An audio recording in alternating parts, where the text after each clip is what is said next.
আমরা জেলা প্রশাসনের পক্ষ থেকে আজকে যে বিরোধী যে অভিযান আছে সেই অভিযানে আমরা টিলাগড় পয়েন্টের আশেপাশে ইতিমধ্যে তিনজনকে একেবারে সামনাসামনি পেয়েছি এবং তারা কোন অবস্থায় ছিল এবং তাদের কাছে যে ছিল।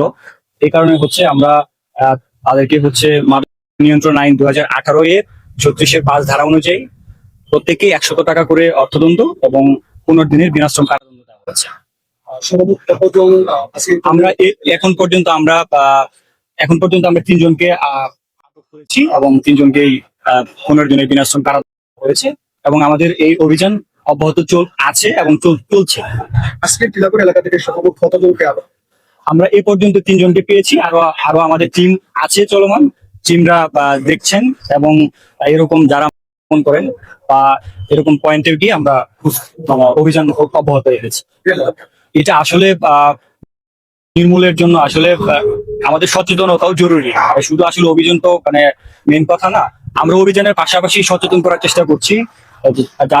যারা নতুন করে উঠতি বয়সী ছেলেমেয়েরা ইদানিং দেখছি সাথে জড়িত হচ্ছে, আমরা তাদেরকে বোঝানোর চেষ্টা করছি এবং সতর্কমূলক ভাবে অল্প দিনের তাদেরকে এটা বোঝানোর চেষ্টা করছি যে এটা আসলে সঠিক পথ না, এখান থেকে আমাদের বেরিয়ে আসতে হবে।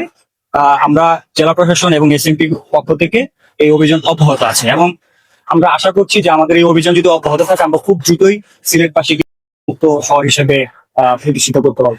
আমাদের যে অভিযান আছে, আমাদের এখানে একটা টিম দেখছেন, আমাদের একই সাথে অনেকগুলো টিম কাজ করছে একই সাথে, এবং যারা বিক্রেতা সাপ্লায়ার সব একেবারে এ টু জেড আমরা এটা শনাক্ত করার চেষ্টা করছি এবং তাদেরকে শাস্তি আনার চেষ্টা করছি।